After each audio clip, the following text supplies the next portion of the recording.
এই বিদ্যমান রাষ্ট্র কাঠামোর মধ্যে আরেকটা সরকার নির্বাচনের ব্যবস্থা করার অর্থ হলো এর ভিতর দিয়ে আরেকটা ফ্যাসিবাদের জন্ম দেওয়া। জিয়াউর রহমান সাহেব যখন ক্ষমতায় আসলেন, এরশাদ সাহেব যখন ক্ষমতায় আসলেন, প্রত্যেকেই ক্ষমতায় এসে তার ক্ষমতাকে বৈধ করার জন্য পলিটিক্যাল পার্টি গঠন করে তার নেতৃত্ব প্রেসিডেন্সিয়াল সিস্টেমকে তিনি বৈধ করার জন্য প্রত্যেকে কিন্তু অর্ডিন্যান্স জারি করেছেন। কোন একটি দলের চিন্তা এবং চেতনা, আদর্শ, গাইডলাইন কি এই জুলাই ঘোষণা তৈরির ক্ষেত্রে প্রভাব বিস্তার করেছে? এই প্রশ্ন কিন্তু তৈরি হচ্ছে।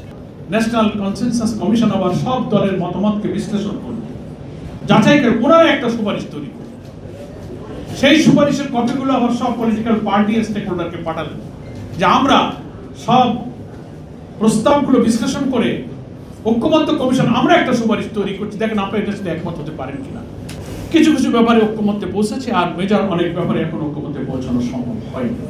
আমরা বলেছি সকল দল একমত যে গুরুত্বপূর্ণ ঐক্যমত্য যেসব ইস্যুতে তৈরি হবে এইগুলোকে একটা চার্টার তৈরি করে, জুলাই চার্টার নামে, জুলাই সনদ নামে এটাকে আরেকটা দলিল বানাতে হবে।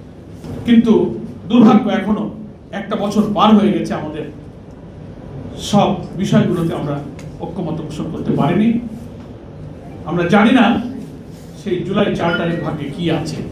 এই কথাটা আমি কেন এতক্ষণ বললাম, যে আজকে যে ছাত্র শিক্ষকদের জুলাই অভ্যুত্থানের যে অবদান, জাতির একটা বিশাল অংশ, শুধু এটাই নয়, আমাদের আলেম ওলামা, মাদ্রাসার শিক্ষক, তারা এই আন্দোলনে ফ্যাসিবাদের বিরুদ্ধে যে রক্ত দিয়েছে, জীবন দিয়েছে, ঐতিহাসিক অবদান, গত 5 তারিখের জুলাই ডিক্লারেশনের মধ্যে তার একটা লাইনও কিন্তু উল্লেখ করা হয়নি। দ্যাট ইজ হোয়াই আমি এই কথাটা বলছি যে আমরা জুলাই ঘোষণাপত্র, জুলাই ডিক্লারেশন যা দেওয়া হয়েছে, যে আশা নিয়ে আমরা সংসদ ভবনের দক্ষিণ প্লাজায় এসেছিলাম, আমাদের সেই আশা শতভাগ পূর্ণ হয়নি।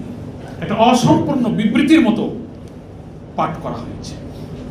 প্রস্তাবনাতে চিফ অ্যাডভাইজার সাহেব যেটা উল্লেখ করেছেন, তিনি বলেছেন যে এটা আগামী নতুন সরকার আসবে 2 বছর পর, সরকার আসার 2 বছর পরে সংবিধানে একটা তফসিলে অন্তর্ভুক্ত।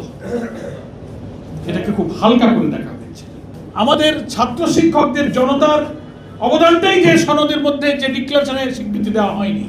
কোন একটি দলের চিন্তা এবং চেতনা, আদর্শ, গাইডলাইন কি এই জুলাই ঘোষণা তৈরির ক্ষেত্রে প্রভাব বিস্তার করেছে? এই প্রশ্ন কিন্তু তৈরি হচ্ছে। মানে একটা অংশকে বাদ দিয়ে, বিশাল জনগোষ্ঠীর অবদানকে অস্বীকার করে, এরপরে আমরা তো এই জুলাই ডিক্লারেশনের জন্য আমরাও আমাদের পক্ষ থেকে কিন্তু অনেক প্রস্তাব দিয়েছি, রিটার্ন দিয়েছি যে আমরা এটাকে সংশোধন আমরা এইগুলো আপনারা ঢুকাবেন, সেগুলো কিন্তু সেখানে স্থান দেওয়া হয়নি। সেই জন্যই নির্বাচনের প্রায় 7-8 মাস এখনো বাকি।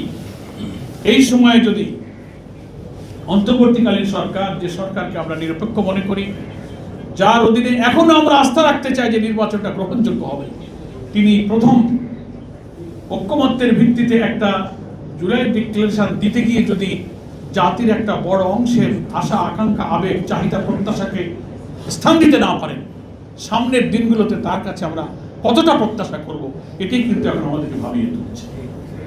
যে কারণে 1 বছর সময় পার করলাম, এত সংস্কার, এত রিফর্ম, এত কমিশন, বাবারে সেটা তো ইলেকশনের আগে এটা কার্যকরী করেই না একটা নিরপেক্ষ ইলেকশন হবে।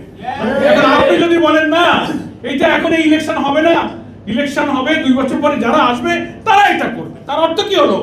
যে লাউ সেই কদু। জিয়াউর রহমান সাহেব যখন ক্ষমতায় আসলেন, এরশাদ সাহেব যখন ক্ষমতায় আসলেন, প্রত্যেকেই ক্ষমতায় এসে তার ক্ষমতাকে বৈধ করার জন্য পলিটিক্যাল পার্টি গঠন করে তার নেতৃত্ব প্রেসিডেন্সিয়াল সিস্টেমকে তিনি বৈধ করার জন্য প্রত্যেকে কিন্তু অর্ডিন্যান্স জারি করেছেন, অধ্যাদেশ জারি করেছেন, নেক্সট পার্লামেন্টে সেটাকে অনুমোদন করেছেন।